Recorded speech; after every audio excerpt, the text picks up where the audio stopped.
Als dan op het eerste plakje eindigt, van het laatste plakje naar het eerste plakje te rijden, ja, dat is een mooi gevoel.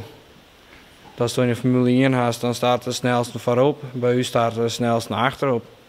En dat die houdt door spanning.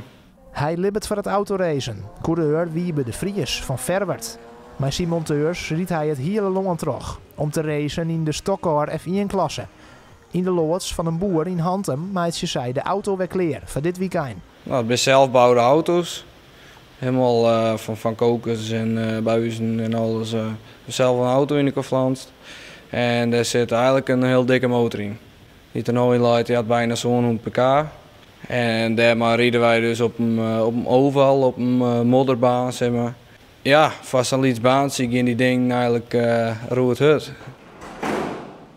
En dit hier is nogal succesvol voor jou.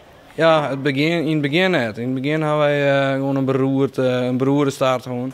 Maar goed, op de helft van het seizoen ben we achterin kwamen en hadden we de auto 1000 punten verbeteren. Ja, de twee grootste titels die er hier te verdienen zijn, die heb ik gewonnen. Eerste World of Dirt en daarna het Nederlands kampioenschap.